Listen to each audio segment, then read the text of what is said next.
Democratic countries possess a written constitution. उसके अलावा जो गणतांत्रिक जो देश होते हैं उनका सारा का सारा अपना संविधान रहता है। एक्सेप्शन देखिए, एक्सेप्शन ये है यूके का। उसके अलावा याद रखें और फिर देखें, India also possess an elaborate written constitution. इसी तरह जैसे सारे देशों का अलग अलग संविधान रहता है, उसी तरह इंडिया का भी, भारत का भी एक अपना संविधान है जो कि 1950 26 जनवरी को लागू हुआ था, ये हम सब जानते हैं। और 1947 अगस्त 15 को स्वाधीन हुआ था। इसे हम ऑब्जर्व करते हैं इंडिपेंडेंस डे के तौर पे। और जनवरी 26 को हम रिपब्लिक डे के तौर पर ऑब्जर्व करते हैं। क्योंकि क्या हुआ था उस दिन, जो संविधान हमारा लिखा गया था उसी दिन से वो कार्यकारी हुआ था, इसलिए ऐसे ही हम इसे ऑब्जर्व करते हैं। ठीक, अभी देखिए पोजीशन एलाबोरेट रिटन, जो हमारा संविधान जो है वो कैसा संविधान है, वो है लिखित संविधान।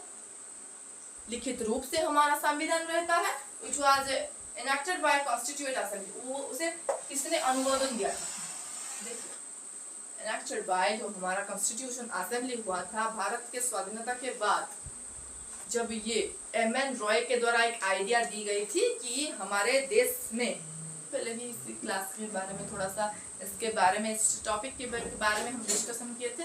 एम.एन. रॉय द्वारा डिस्कशन किया गया था कि हमें आइडिया उन्होंने दिया था कि भारत को संविधान की आवश्यकता है।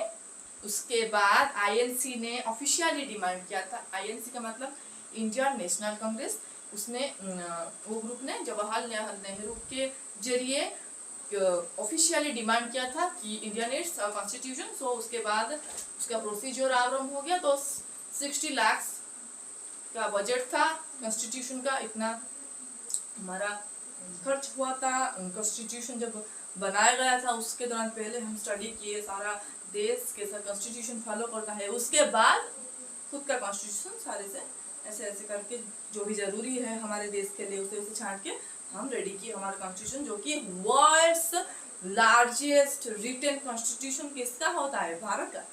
ठीक बात, अभी देखेंगे तो अनुमोदन किसने किया था, कॉन्स्टिट्यूशन असेंबली के द्वारा ये अनुमोदन हुआ था। Specifically set up for the purpose. देखिए ये पर्पज का क्या था, इसका संविधान जो बनाया गया था इसका पर्पज था क्या, देश में सही सटीक शासन, सब इक्वल है, ये फॉलो करते हैं, सबके लिए नियम समान है, गरीब हो या धनी हो जैसा भी हो सारे इक्वल है, जैसे भगवान के सामने सारे इक्वल है वैसे ही। ठीक, जैसे